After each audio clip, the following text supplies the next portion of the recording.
शिवरात्रि, जिसे हर शिव भक्त उस दिन के नाम से जानता है जिस दिन महादेव और पार्वती विवाह के पवित्र बंधन में बंधे थे। वहीं इस पावन अवसर पर हर शिव पार्वती भक्त व्रत रखते हैं और उन्हीं भक्तों के लिए शिव पुराण में महाशिवरात्रि व्रत की कथा भी सुनाई गई है। लेकिन ये कथा शिव पार्वती की शादी से जुड़ी नहीं। कथा के अनुसार जाने अनजाने में जो मनुष्य और जीव महाशिवरात्रि का व्रत कर लेता है वह शिव कृपा का भागी बन जाता है और उससे यमराज के दूत दूर हो जाते हैं। इस कथा को अंत तक जरूर सुनिए, ये आपके जीवन को ही बदल कर रख देगी और आपको अपनी भक्ति में भी एक नई ऊर्जा भी मिलेगी। मित्र, पौराणिक काल में एक वन में एक वीर रहता था जिसका नाम चित्रभानु था। उसका परिवार काफी बड़ा था। वहीं चित्रभानु बलवान और क्रूर स्वभाव का होने के साथ साथ ही क्रूरतापूर्ण कर्म भी करता था। दरअसल वो हर रोज जंगल में जाकर हिरण और बाकी जानवरों का शिकार करता था और वहीं रहकर अलग अलग तरह की चोरियां भी किया करता था। वैसे उसने बचपन से ही कोई शुभ कर्म नहीं किया था। इसी तरह जंगल में रहते हुए बिल का काफी समय बीत गया। तभी एक दिन महाशिवरात्रि का पावन दिन आया, लेकिन दुर्वात्मा को उस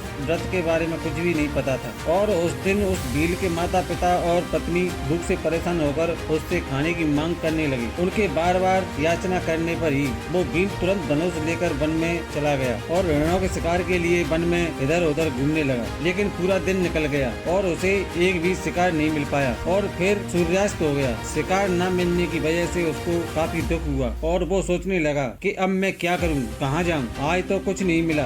मेरे बच्चे और माता पिता का क्या होगा? मुझे कुछ न कुछ लेकर घर जाना चाहिए। इतना सुनकर वह शिकारी एक तालाब के पास पहुंचा। वहां जाकर मन ही मन में विचार करने लगा कि यहाँ कोई न कोई जीव पानी पीने के लिए अवश्य आएगा, फिर उसी को मारकर घर ले जाऊंगा। जिसके बाद वो एक बेलपत्र के पेड़ पर चढ़ गया। उसके मन में केवल यही चिंता थी कि कब कोई जीव आएगा। इसी प्रतीक्षा में वो भूख प्यास से व्याकुल होकर वह वहाँ बैठा रहा और इस तरह काफी रात हो गई। और जब रात का पहला पहर आरंभ हुआ तो एक प्यासी हिरणी वहाँ पर आई, जिसे देखकर उसे काफी प्रसन्नता हुई और उसने तुरंत अपने धनुष को उठा लिया। ऐसा करते हुए उसके हाथ के धक्के से थोड़ा सा जल और बेलपत्र नीचे गिर पड़ा। वहीं उस पेड़ के नीचे शिवलिंग था जिसके बारे में वह नहीं जानता था और इस तरह उस जल और बेलपत्रों के शिव की प्रथम पहर की पूजा संपन्न हो गई। उस पूजा से उस शिकारी के बहुत से पाप तत्काल नष्ट हो गए। अब उधर होने वाली उस गड़बड़ाहट की आवाज को सुनकर हिरणी ने तो भय से ऊपर की ओर देखा तो भील को देखते ही वह व्याकुल हो गई और बोली, तुम क्या करना चाहते हो? तुम मेरे सामने सच सच बताओ। तब भील ने कहा, आज मेरे परिवार के लोग बहुत भूखे हैं, इसीलिए तुमको मारकर मैं उनकी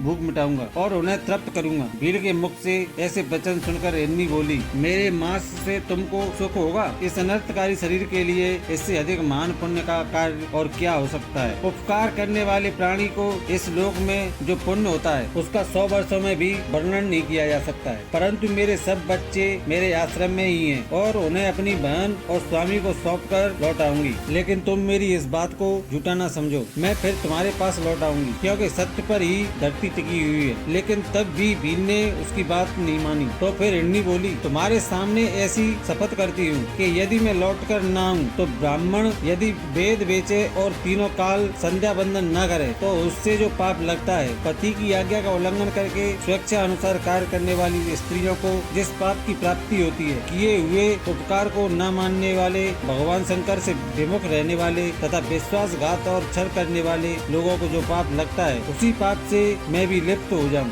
इस तरह मित्रों अनेकों शपथ खाकर जब हिरणी चुपचाप खड़ी हो गई तब उस भील ने उस पर विश्वास करते हुए कहा कि अब तुम अपने घर जाओ। जब वो हिरणी पानी पीकर अपने आश्रम मंडल में गई, इतने में ही वो रात का पहर जागते जागते ही बीत गया। तब उस हिरणी की बहन उसी की रात देखती हुई जल पीने के लिए वहाँ आ गई। तभी भील ने फिर से धनुष उठाकर बाण खींचा। एक बार फिर से पहले की ही तरह भगवान शिव के ऊपर जल और बेल पत्र गिर पड़े। बस फिर क्या, भील के द्वारा भगवान शिव की दूसरे पैर की पूजा भी संपन्न हो गई। भील को बाण लिए देखा तो हिरनी ने कहा, आप ये क्या कर रहे हैं? तभी उसने कहा, अपने भूखे कुटुंब को तृप्ति करने के लिए तुम्हें मारूंगा। ये सुनकर हिरनी बोली, मेरी बात सुनो, मैं धनी हूँ, मेरा देह धारण सफल हो गया क्योंकि इस अन्नदय शरीर के द्वारा उपकार होगा, परंतु मेरे छोटे छोटे बच्चे घर में हैं, मैं जाकर उन्हें अपने स्वामी को सौंप दूं, फिर तुम्हारे पास लौट आऊंगी। हिरनी की बात सुनकर शिकारी बोला, मुझे तुम्हारी बातों पर विश्वास नहीं है, मैं तुम्हें मारूंगा और इसमें कोई संदेह नहीं है। भील की बातें सुनकर हिरनी भगवान विष्णु की शपथ खाती हुई बोली, यदि मैं लौट कर न आऊँ तो अपना सारा पुण्य हार जाऊँ। जो पुरुष अपनी विवाहित स्त्री को त्याग कर दूसरी के पास जाता है, वैदिक धर्म का उल्लंघन करके कल्पित धर्म पर चलता है, भगवान विष्णु का भक्त होकर शिव की निंदा करता है, माता पिता की निधन तिथि को श्राद्ध आदि नहीं करता है। ऐसे लोगों को जो पाप लगता है वो मुझे भी लगे। भील उसकी बात मान जाता है। इतने में ही रात का दूसरा पहर भी भील के जागते जागते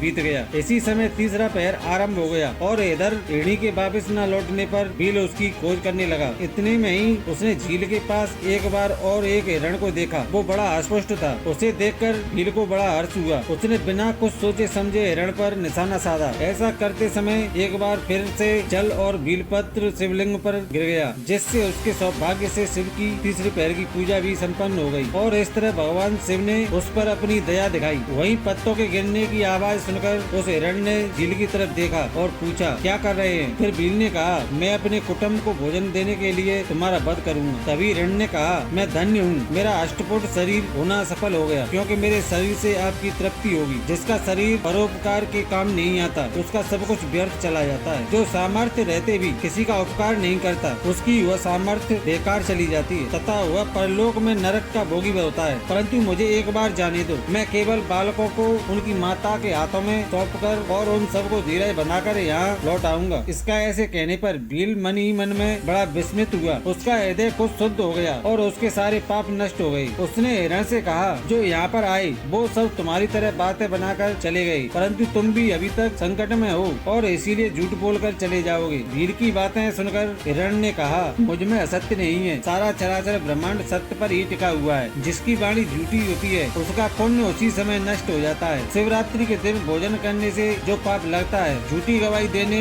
धरोहर को हड़प लेने तथा संदेह न करने से पाप होता है, वही पाप मुझे भी लगे यदि मैं लौट कर न आऊं। जिसके मुख से कभी शिव का नाम नहीं निकलता है, जो सामर्थ्य रहते हुए भी ईश्वर उपकार नहीं करता, पर्व के दिन श्रीफल तोड़ता है, अभक्षी भक्षण करता तथा शिव जी की पूजा किए बिना और भस्म लगाए बिना भोजन कर लेता है, इन सब का पाप भी मुझे लगे यदि मैं लौट कर न आऊं तो। हिरण की सारी बातें सुनने के बाद भील ने कहा, जाओ लेकिन जल्दी लौट कर आना। इसके बाद दोनों हिरणी और हिरण अपने आश्रम में मिले। तीनों ही प्रतिज्ञाबद्ध हो चुके थे। उन सब ने यही निश्चय किया कि उन्हें भील के पास अवश्य जाना चाहिए। जिसके बाद वे बालकों को आश्वासन देकर वहाँ जाने लगे। उसी समय हिरणी ने अपने स्वामी से कहा, स्वामी आपके बिना यहाँ बालक कैसे रहेंगे? मैंने ही वहाँ पहले जाकर प्रतिज्ञा की है, इसीलिए केवल मुझे ही जाना चाहिए। आप दोनों यहाँ रहो। उसकी बात सुनकर छोटी हिरणी बोली, बहन मैं तुम्हारी सेवका हूँ, इसीलिए आज मैं भील के पास जाती हूँ, तुम यहीं रहो। तभी हिरण बोला, मैं ही वहाँ जाता हूँ, तुम दोनों यहाँ रहो, क्योंकि बच्चों की रक्षा माता से ही होती है। स्वामी की बात सुनकर दोनों ही हिरणी बोली, प्रभु पति के बिना इस जीवन पर धिक्कार है। तब उन सब ने अपने अपने बच्चों को सांत्वना देकर उन्हें पड़ोसी के हाथों में सौंप दिया और स्वयं शीघ्र ही उस स्थान की ओर प्रस्थान किया जहाँ शिरोमणि उनकी प्रतीक्षा में बैठा था। उन्हें जाते देख उनके सबके बच्चे पीछे पीछे चले आए। उन्होंने यह निश्चय कर लिया था कि माता पिता की जो करनी होगी वही हमारी भी होगी। उन सबको एक साथ आते हुए देखा तो भील को बड़ा हर्ष हुआ। उसने धनुष पर बाण रखा, लेकिन उसी समय फिर से जल और भीलपत्र शिवलिंग पर गिर गए। ऐसे शिव जी के चौथे पहर की शुभ पूजा भी संपन्न हो गई। अब दोस्तों उस समय भील का सारा पाप तत्काल भस्म हो गया। इतने में ही दोनों हिरणियों और हिरणों ने कहा, हमारे इस शरीर को समर्थक करो। उनकी ये बात